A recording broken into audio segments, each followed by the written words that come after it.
Everyone, welcome to the first episode of the Fantasy Alpha radio show.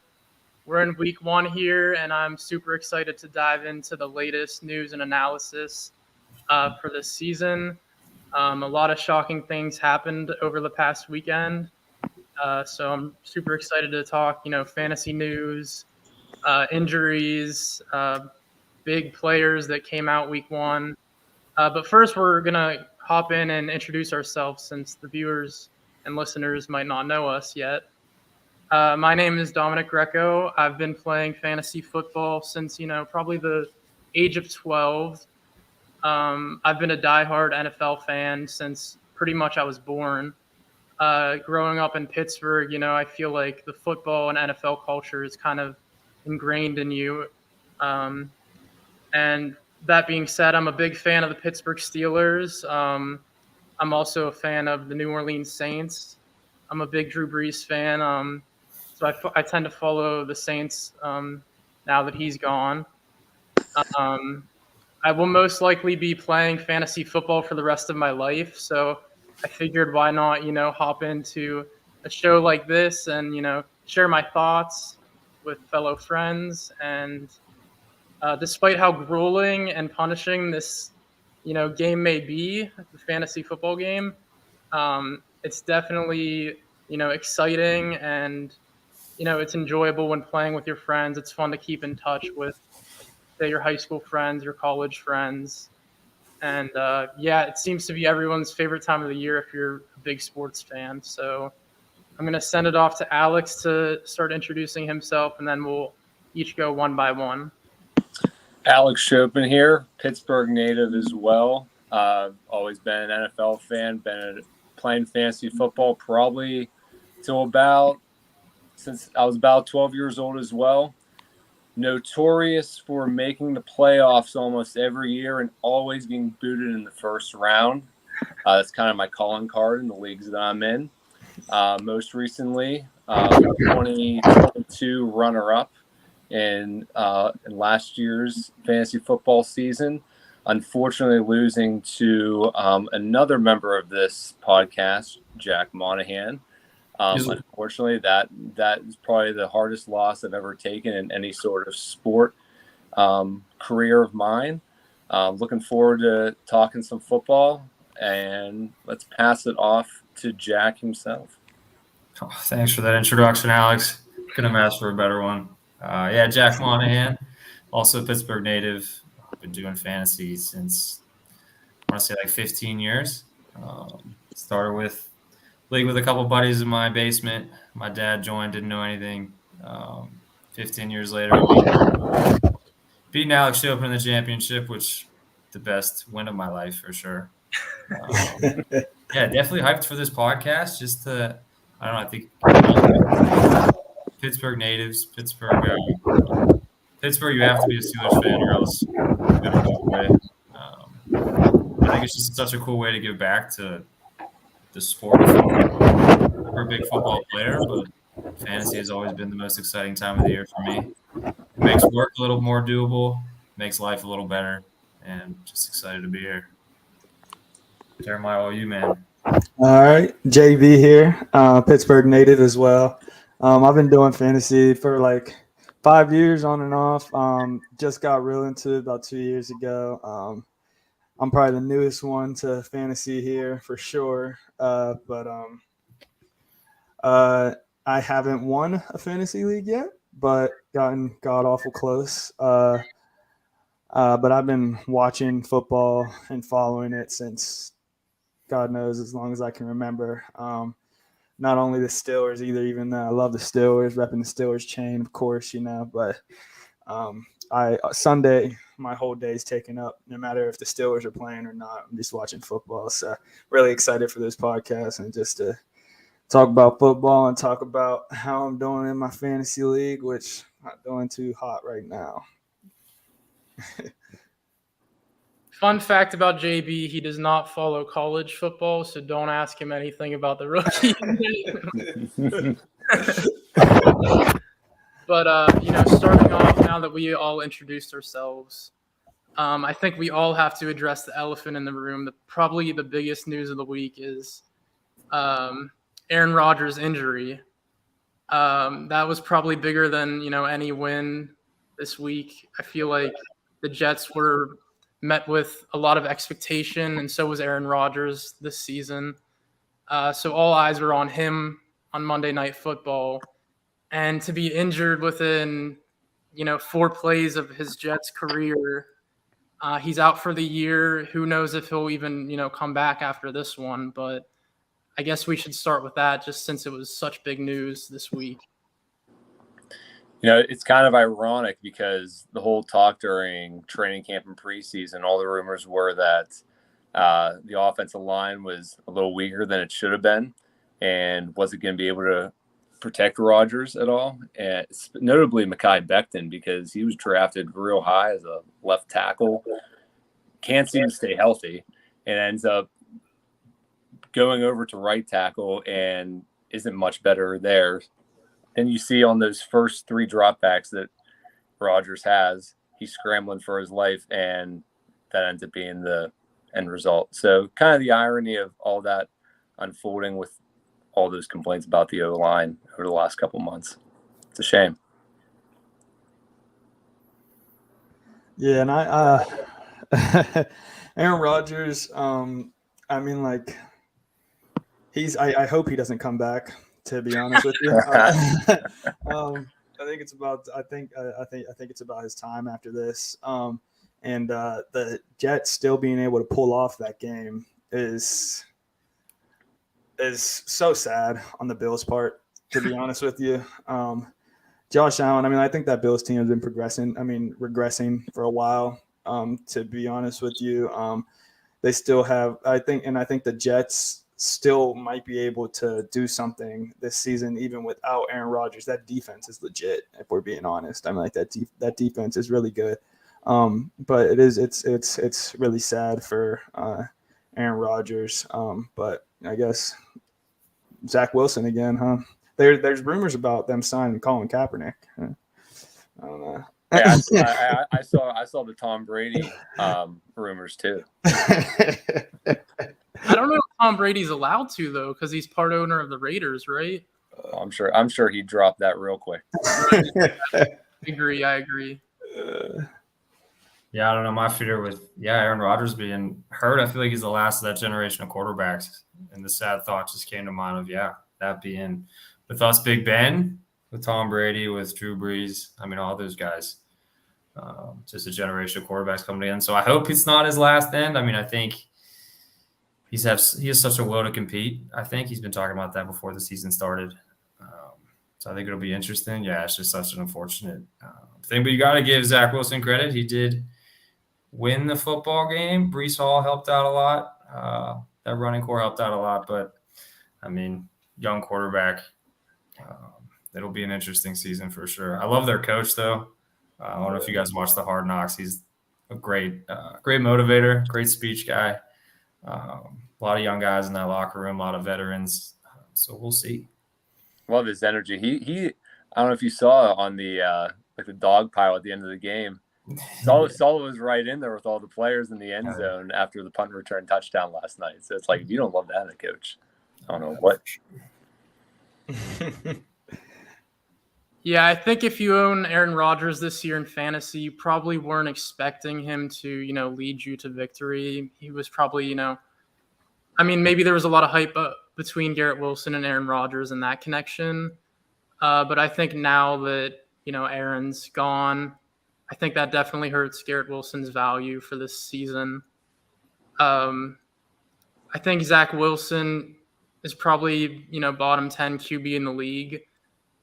Which is unfortunate for the Jets defense because they seem to be very legit, just like JB mentioned. I think if Aaron Rodgers, stayed the whole season, they'd probably, maybe sneak into the playoffs. But right now, I think this injury really puts them back to maybe fourth in the division now. I could see the Patriots winning maybe a game or two more than them.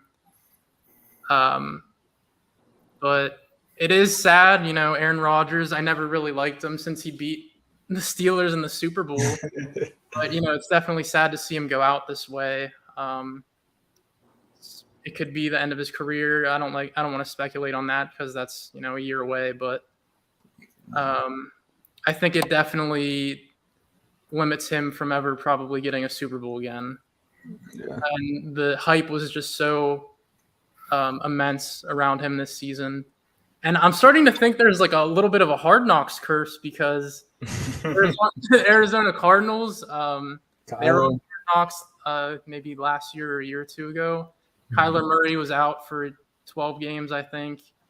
And then the Cowboys as well, they were on Hard Knocks. And then Dak Prescott, he's out for, I think it was 6 or 7 games that season. Yeah. So, people talk about that Madden curse, but I think the Hard Knocks curse is, picking up some traction. So I hope the Steelers never, get on that that station anytime soon with Kenny Pickett. But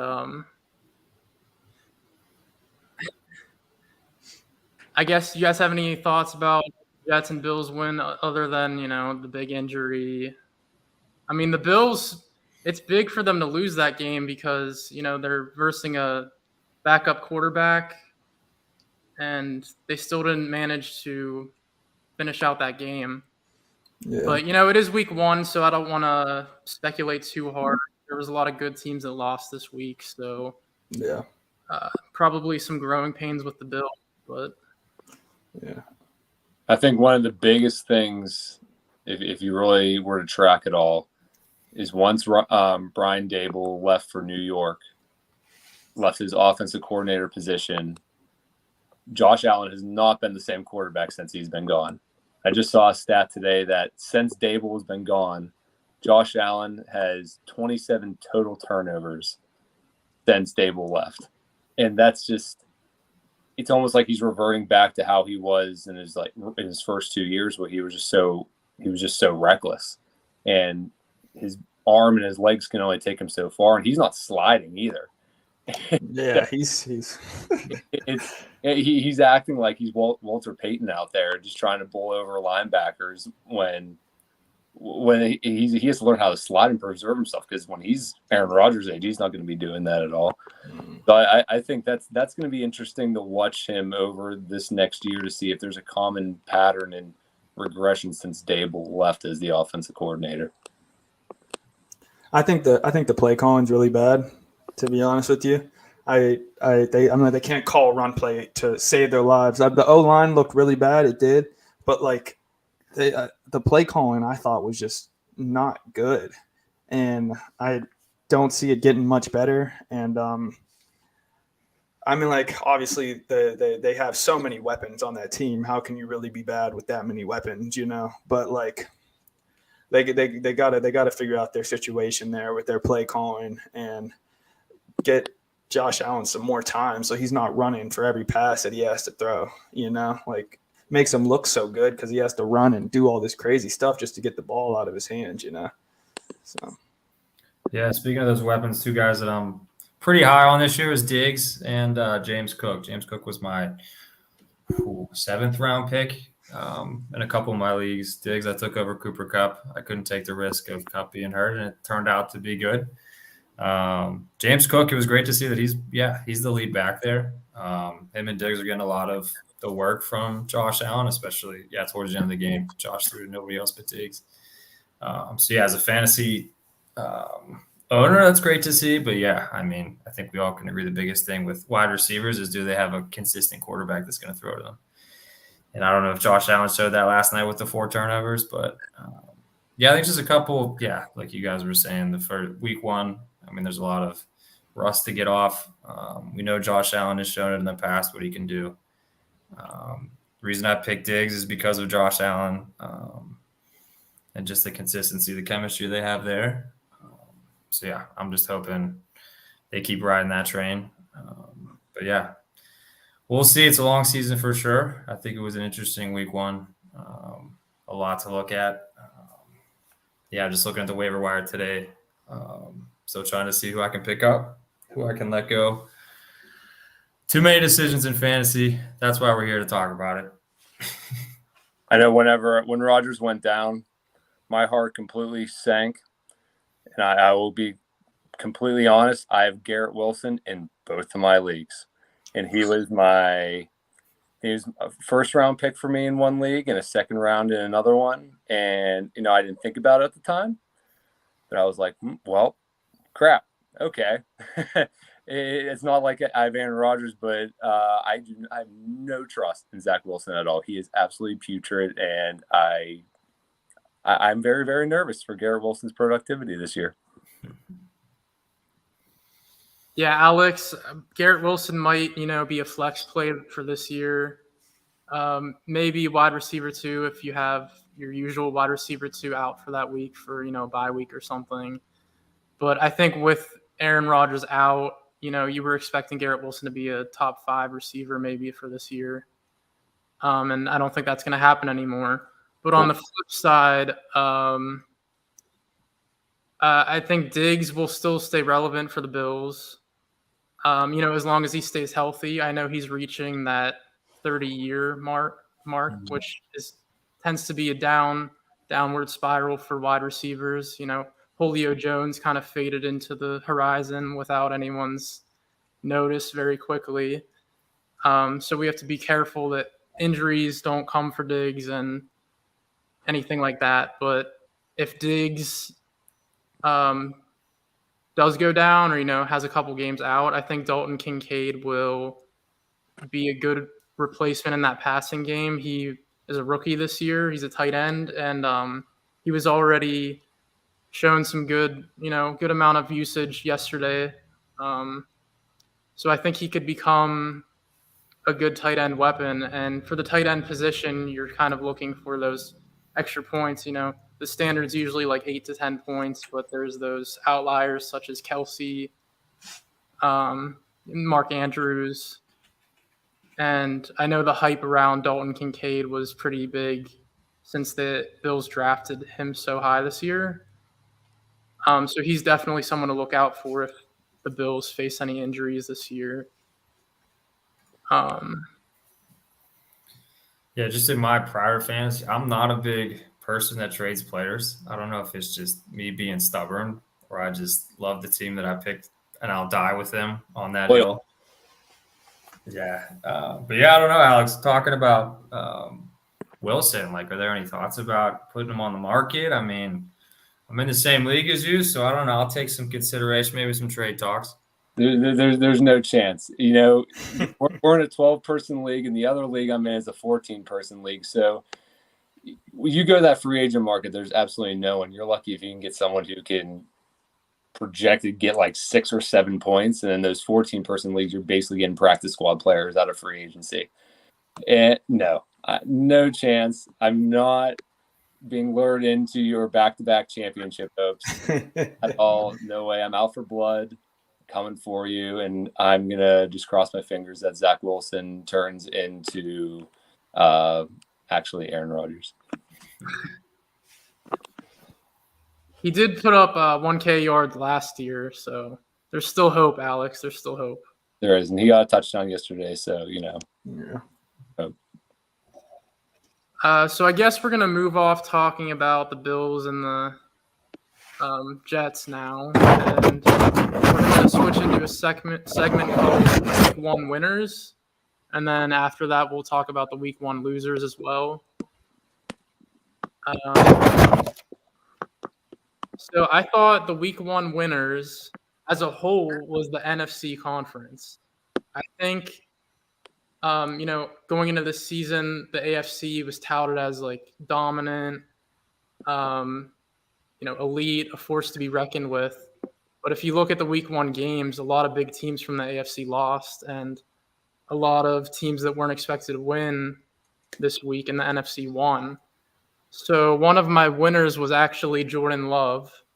And I did not see this coming because I did not think he would do that well this year. But it seems like, he had a big divisional game win this week against the Bears, and Justin Fields has a little bit more experience than Jordan Love on the field.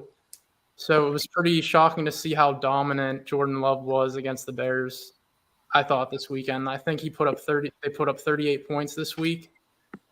And the Packers and their head coach, he's good. So they're definitely showing that they're a force to be reckoned with this year. And I think Jordan Love is on the waiver wire on a lot of my leagues. I think only around 20% own him right now, at least in my ESPN leagues. So I'm interested to hear what you guys think about Jordan Love.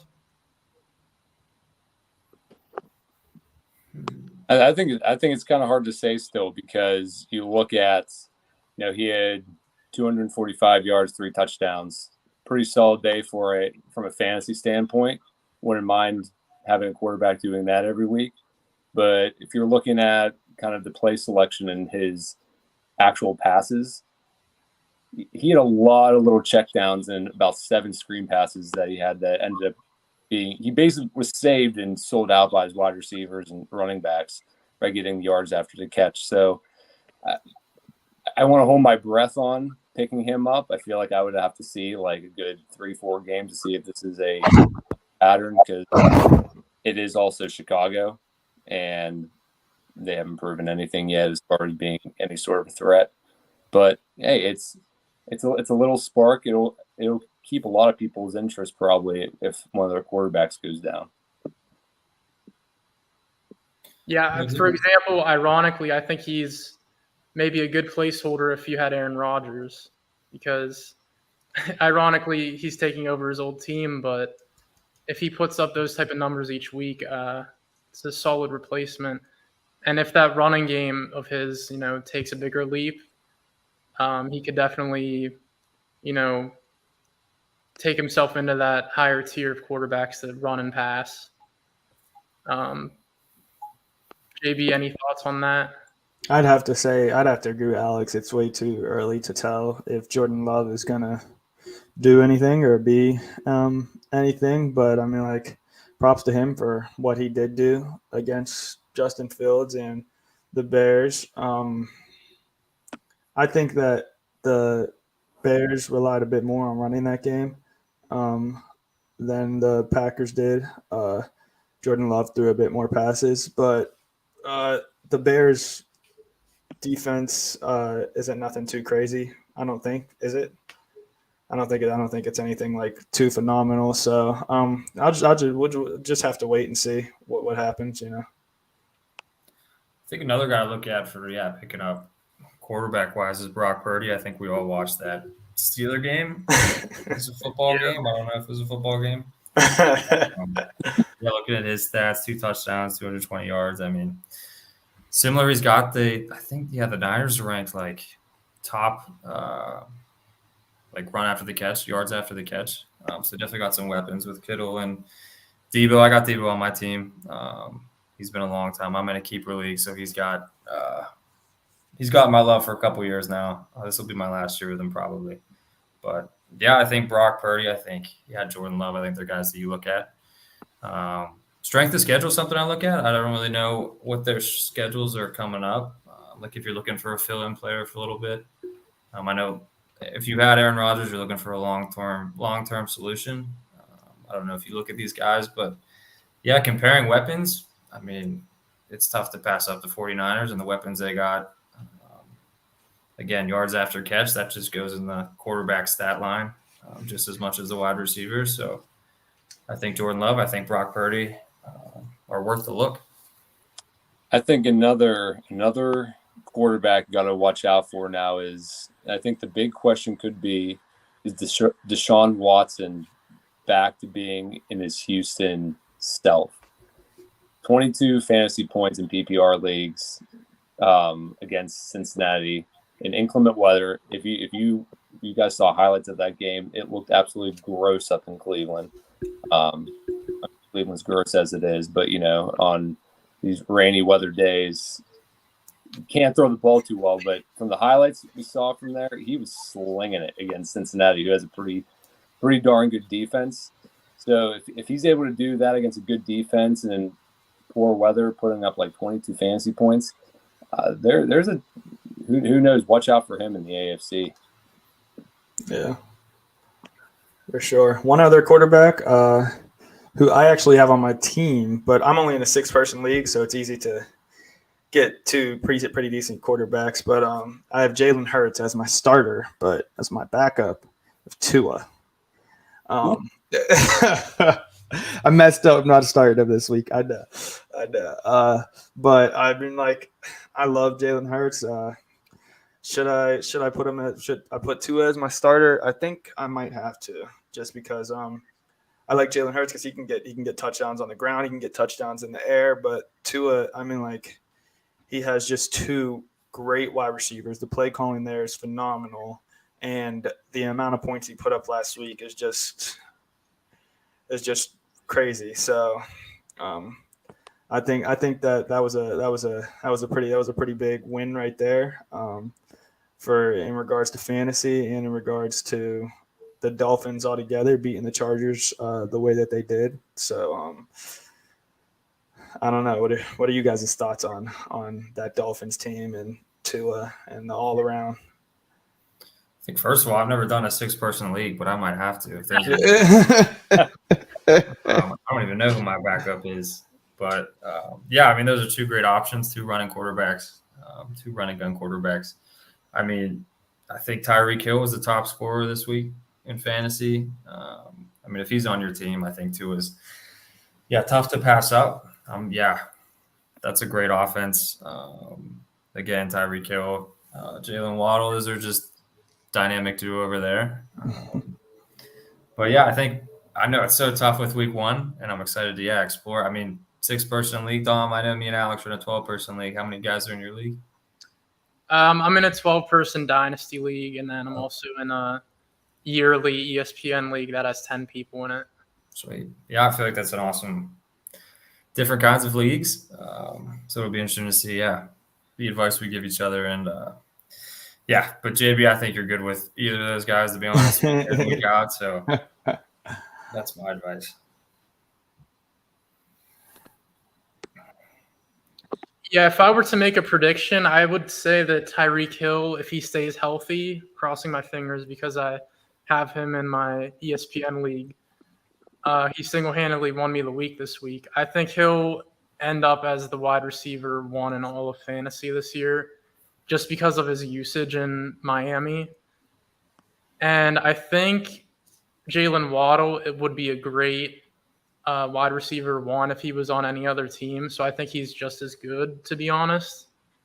And Jalen Waddle would be a great handcuff to have on your team if Tyreek goes down.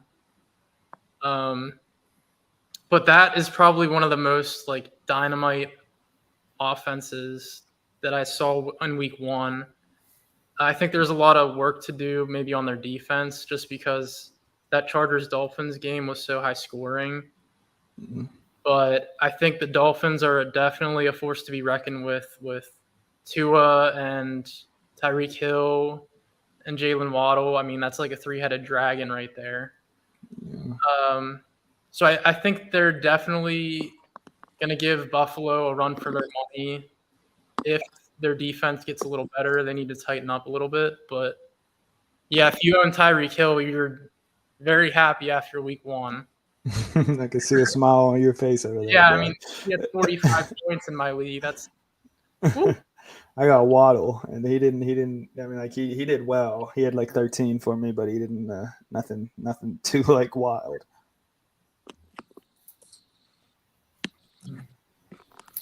I don't know if you guys have any players in mind. But I know it's a great opportunity. Again, I'm not a big guy that trades, but I mean, one guy that comes to mind for that are peaking high right now, and people are open to trades at this point. I mean, for me, Brandon Ayuk, I played against him this week. I still won, Alex. I'm still one ahead of you. But I mean, he went off this week. Him and Brock were I don't even know how many touchdowns he had. I think 2 or 3. But yeah, are there any guys that you like this week that you maybe kind of take the advantage that they had a great week? You don't see that happening in the future. For me, I think Brandon Ayuk's one. I just don't see that consistency going forward. I don't know if you guys have any guys in mind to, stocks that are rising. It's a good time to bail out and take your gains. I think one is a rookie out of Baltimore by the name of Zay Flowers. He had 17.7 points. Yes, he was on my fantasy team, Jack, and I won too. 17.7 fantasy points, first game NFL debut. Even for a game which Lamar Jackson had a very poor game by his standards, for a rookie to be able to, put up those points, there was a lot of talk in training camp that he was far and away the best receiver in camp in Baltimore, that he real good at separating. And I like him. I think 17.7 points is a strong start for him. And I think some leagues, maybe in like a 10 or less team fantasy league, he may not even have been picked up, depending on, because unless you pick them up in later rounds, he might be available in some of those like 8 and 10 team leagues. So if that's the case, I would take a stab at him, try to get him into like a flex position. He's available in my league. Oh, for sure. Absolutely.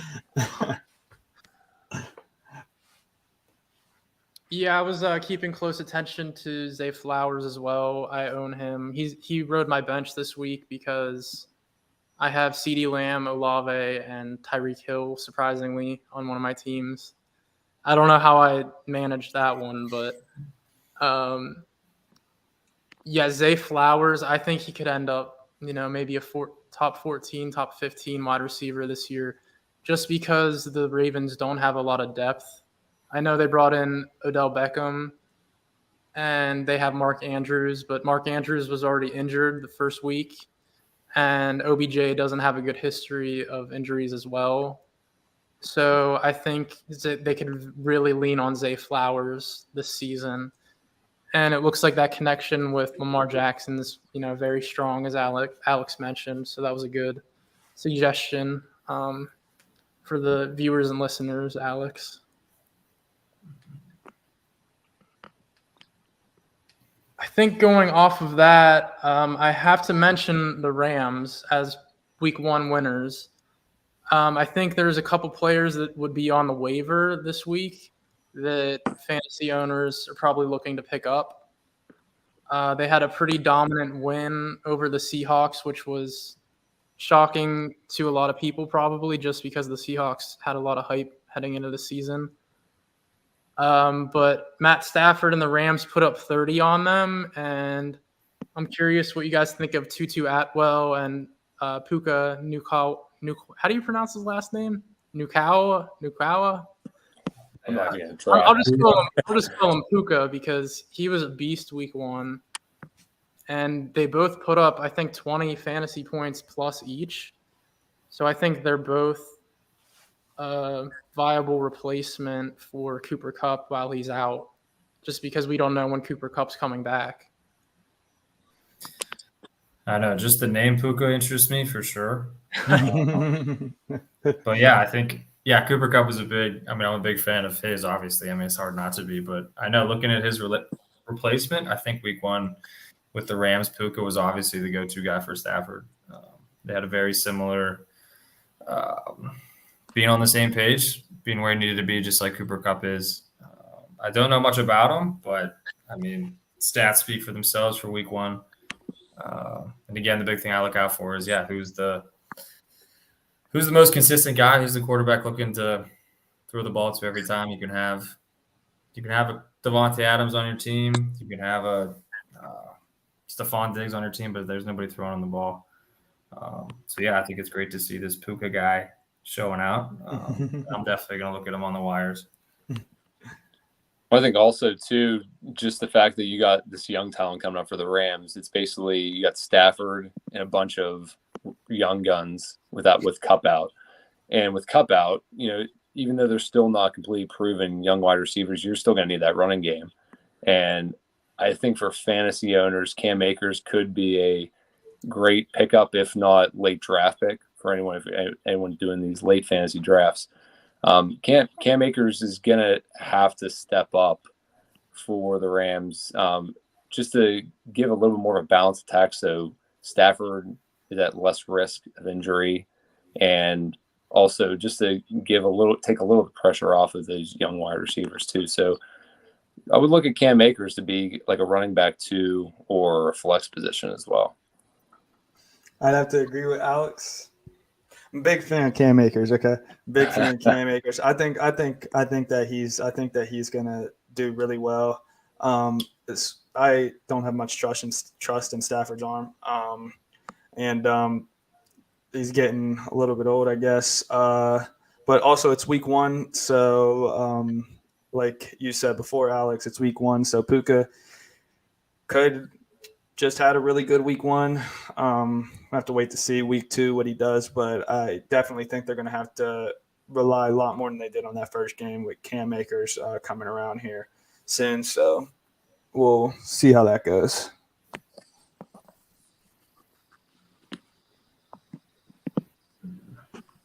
Before we hop into the week 1 losers, do you guys have any other winners that are on your list that you guys wanted to mention fantasy-wise?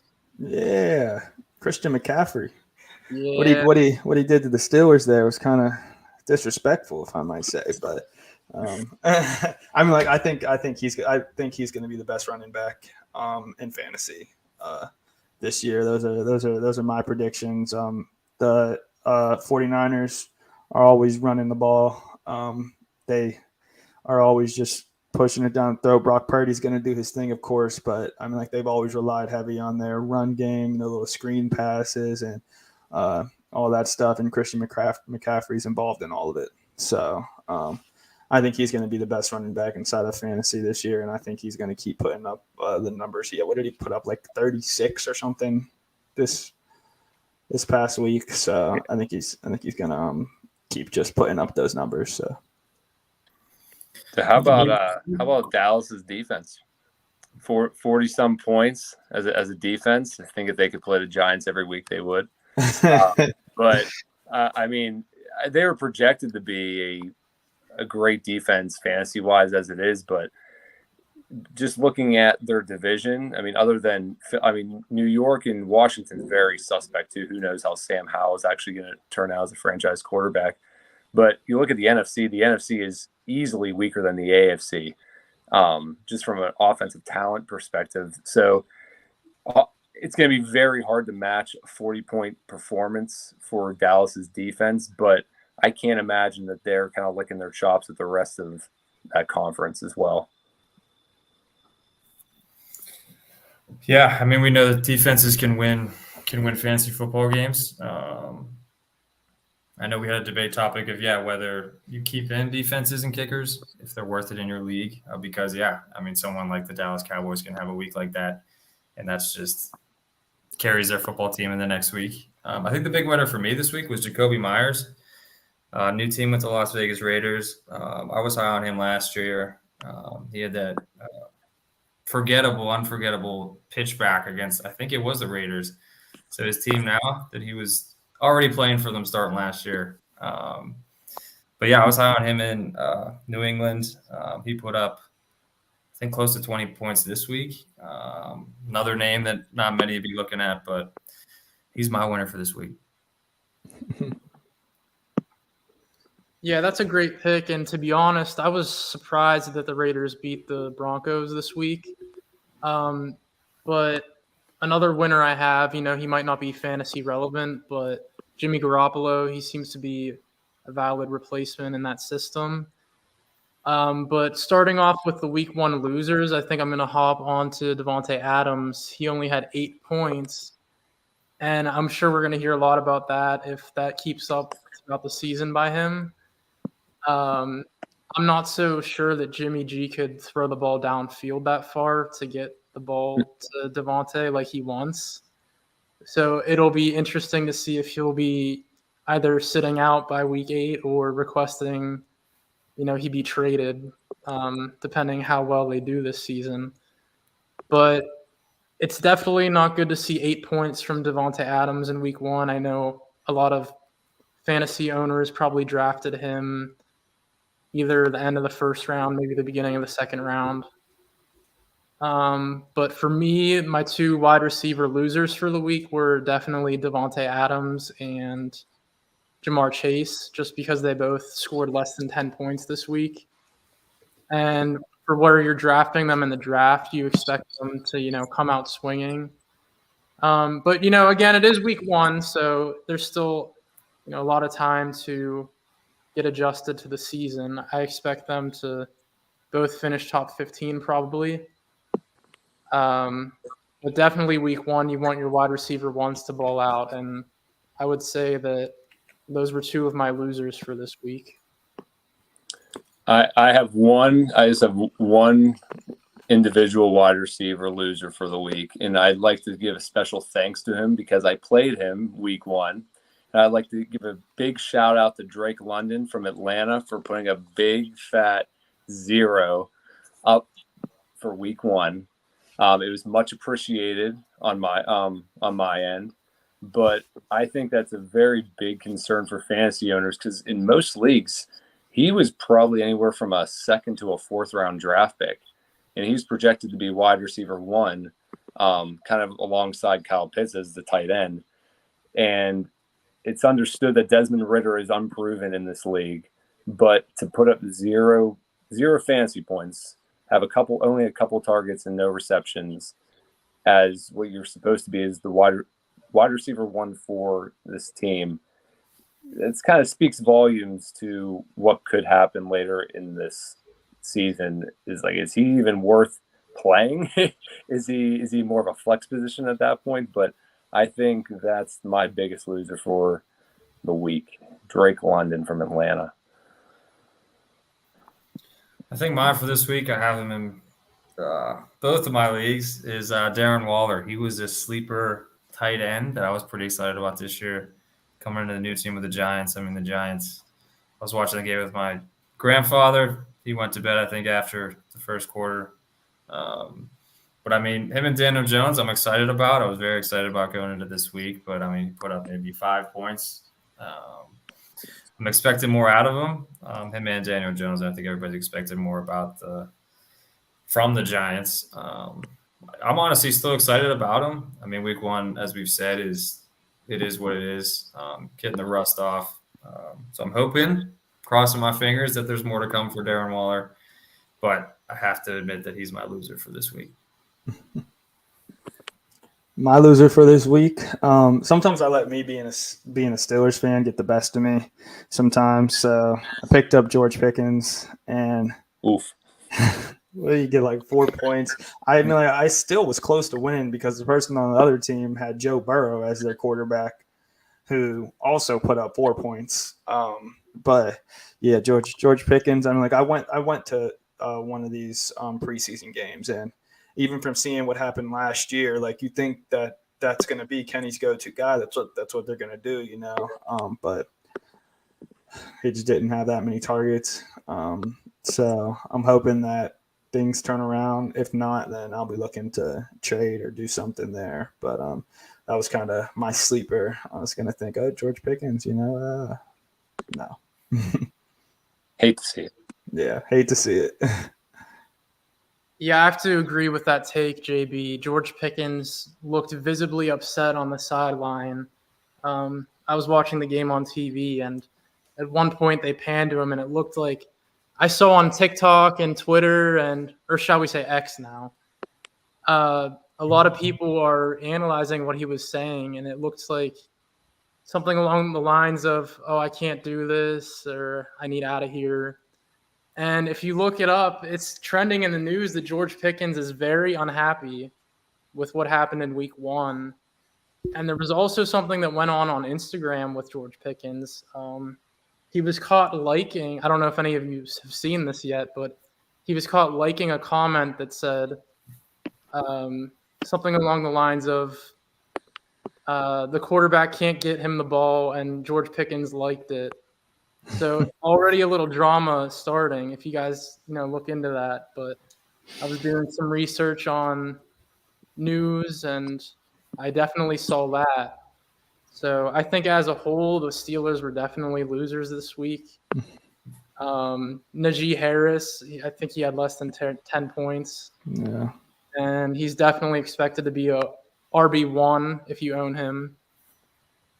And Deontay Johnson, it's been announced that he's going to be out for week 2.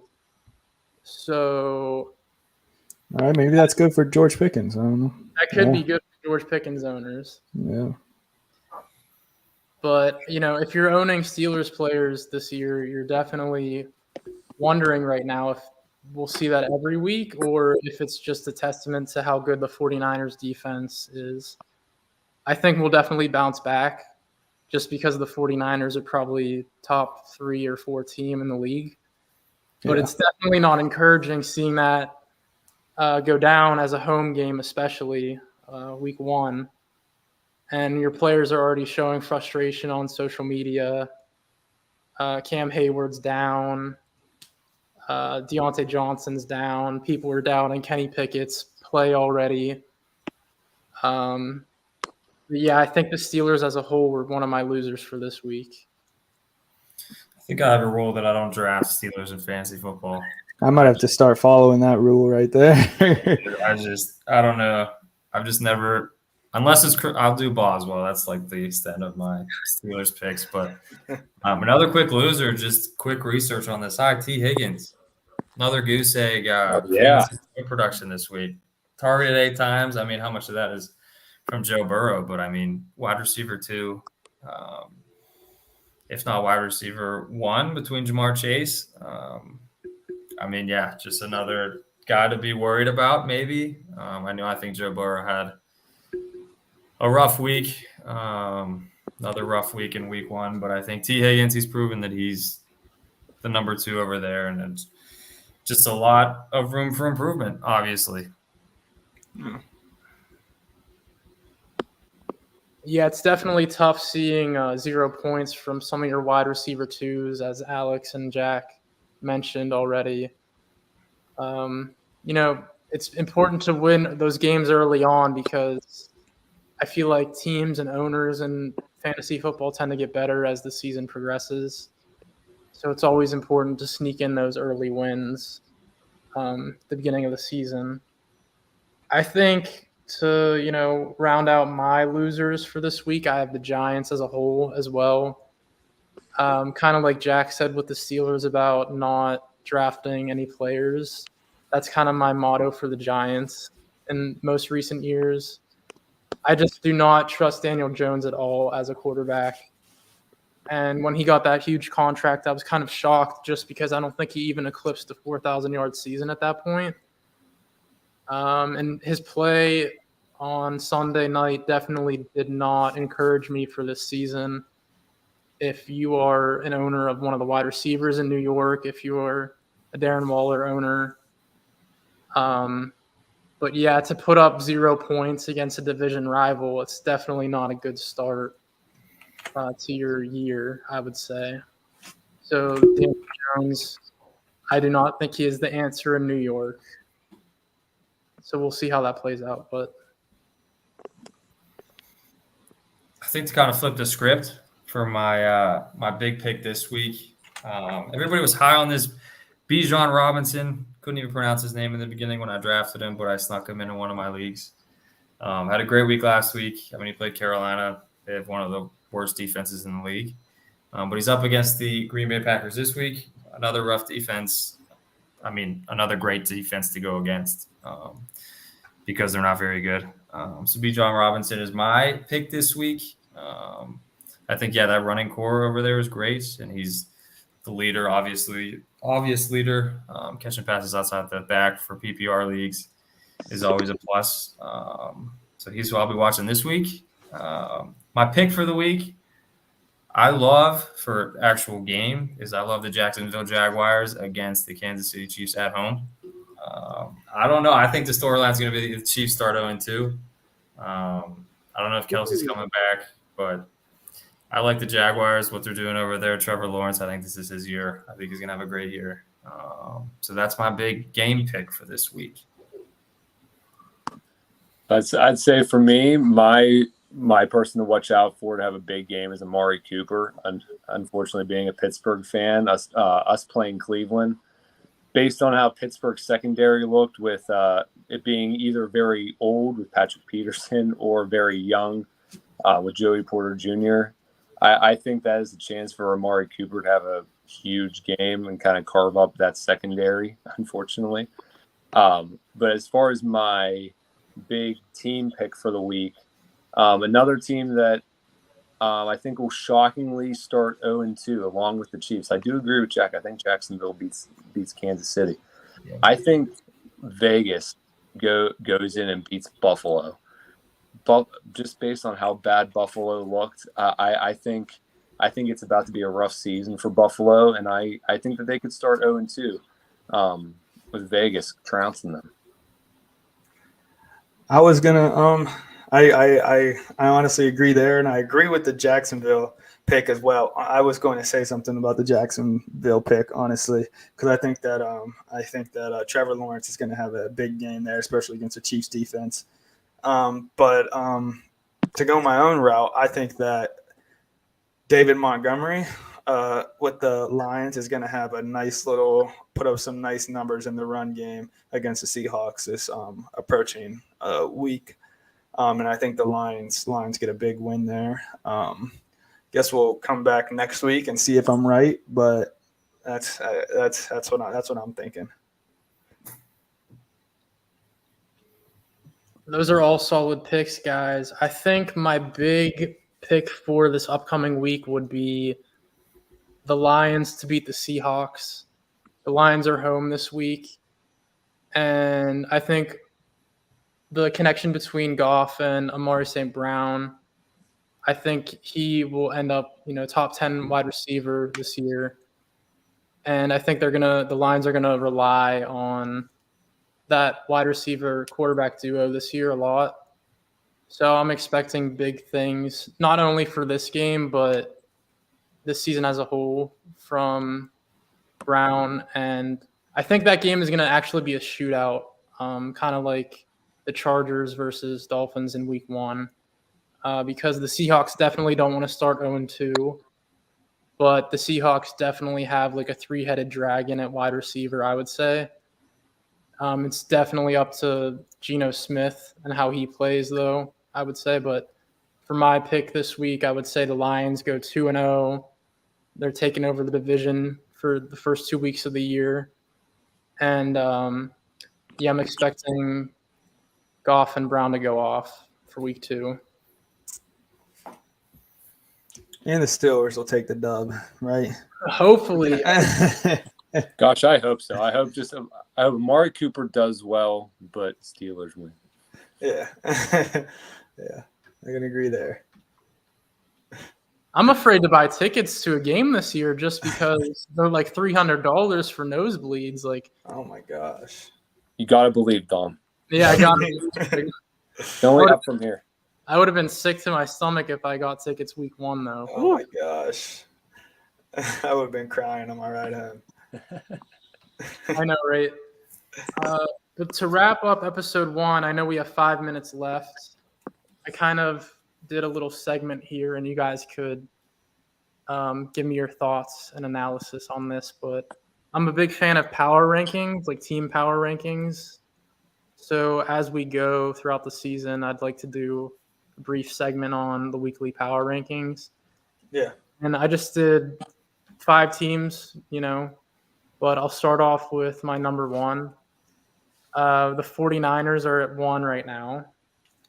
I have the Eagles at 2. I have the Cowboys at 3. The Chiefs, even though they lost, I think they're 4 just because Patrick Mahomes is definitely the best player in the league. And once I saw that Chandler Jones signed his contract for a year and Kelsey will be back eventually. So I think they stay in the top 5. And for number 5, I put the Dolphins, even though there's question marks regarding their defense right now. I think that offense is so potent that they'll stay definitely relevant as long as Tua stays healthy, as long as Tyreek stays healthy. So for week 1, those are my power rankings. I'd like to hear what you guys think of that. If you guys have your own power rankings, anything like that. Yeah, I definitely have to agree. I think 49ers, number 1 for sure. I'm even going to go as far to say I have Miami at 2 if we're just going based on this past week. I'm going to put the Chiefs still at 3. Again, even though I agree that they have a good chance of going at 0-2 to start the year, I still think when you have number 15 as your quarterback, you can't count them out as being not elite at all. I think 4 is Philly still, and if we're just going week to week, how can you not put Dallas in at number 5? As painful as that is to say, too. I mean, they looked unstoppable on defense, and they didn't look too bad on offense either. So I think that would be my top 5. Yeah, I think you're both crazy putting Dallas so low. I mean, that game was unbelievable. That defense was unbelievable. I honestly have them fighting for number 1 with the 49ers. We got a close personal look at that, being Steelers fans. But I don't know. How do you beat a team 40-0 and you not put them in the number 1 position? To me, that just doesn't make a lot of sense. Because Daniel Jones isn't that good, and he's your fantasy quarterback. Can he? I don't know. He is my fantasy quarterback, and I got faith in him next week. But no, I don't know. In my opinion, Dallas they could have played anybody that week. And if that defense plays the same way, I think they're putting up with the best of them. I'll put Kansas City at 3. I like the Eagles at 4. Give me the Jaguars at 5 just because I'm hyped up for them this week against the Chiefs. Remember that. Well, I'll go ahead. I'm going to put the Eagles at number 1. Ooh. I'm also a big Eagles guy over here, but I just think Jalen had a bad day. He's got to shake off some rust. But I think they're the most dominant team personally. I'm going to go ahead and put Dallas at number 2. Oh no. Yeah, Dallas at number 2. 49ers at number 3. Chiefs at 4 and 5. It's definitely between the Dolphins and the Jaguars for me, because I like the Jaguars a lot as well, Jack. But I'm going to go ahead and give that spot to the Dolphins. NFC is looking really good right now, man. It's looking really good. Yeah, to go off of everything you guys just mentioned, I have the Jags right outside of the top 5. I have them at 6. But I think the Cowboys right now, I'm just not so convinced with Dak Prescott leading them to the Super Bowl. I think the Eagles and 49ers have a better shot at going all the way when it comes down to the playoffs. But I think if the Cowboys are to win the Super Bowl, it's got to be this year, maybe next year. But I think this is definitely their window. So, yeah, I think everyone had some pretty good power rankings this week. We're headed towards the end of the show. We only got a minute left, but I had a lot of fun this hour. I'm really looking forward to the season, guys. I'm keeping up with news and, my teams every day. So it's definitely fun to talk to you guys for an hour and, just hear what you guys have to say and your different opinions and analysis. So thanks, everyone, for joining episode 1. Thanks to the listeners and viewers for joining us this hour, and we're looking forward to this season. All right. Yeah, thank you to Radio Pittsburgh and StreamYard for allowing us to do this. Excited to come back next week and see what week 2 brings. Yep. Big season, boys. Yeah. True.